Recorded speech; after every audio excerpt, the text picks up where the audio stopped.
നമ്മളെ ക്രിസ്മസിന് ഒരുങ്ങുകയാണ്. ക്രിസ്മസ് എന്ന് പറയുമ്പോൾ ദൈവപുത്രൻ്റെ ജനനത്തിൻ്റെ തിരുനാൾ ആഘോഷിക്കലാണ്. ബൈബിളിൽ ഇങ്ങനെയാണ് എഴുതിയിരിക്കുന്നത്: ദൈവം തൻ്റെ പുത്രനെ ലോകത്തിലേക്ക് അയച്ചത് ലോകത്തെ ശിക്ഷയ്ക്ക് വിധിക്കുവാനല്ല, പ്രത്യുത അവൻ വഴി ലോകം രക്ഷ പ്രാപിക്കുവാനാണ്. ദൈവം ഈ ലോകത്തിലേക്ക് മനുഷ്യനായി വന്നത് മനുഷ്യനെ രക്ഷിക്കുവാനാണ്, ശിക്ഷിക്കുവാനല്ല.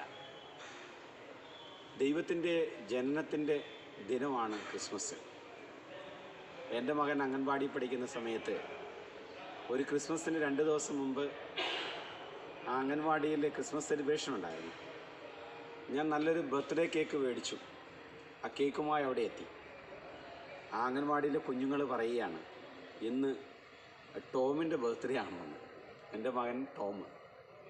ഞാൻ കുഞ്ഞുങ്ങളോട് പറഞ്ഞു, മക്കളെ, ടോമിൻ്റെ ബർത്ത്ഡേ അല്ല, 2 ദിവസം കഴിയുമ്പോൾ ദൈവത്തിൻ്റെ ജന്മദിനമാണ്. ദൈവം ജനിച്ച ദിവസമാണ് ക്രിസ്മസ്. അപ്പോൾ ക്രിസ്മസ് യേശുവിൻ്റെ ജനനമാണ്. ദൈവം മനുഷ്യനായ ഈ ലോകത്ത് വന്നതിൻ്റെ.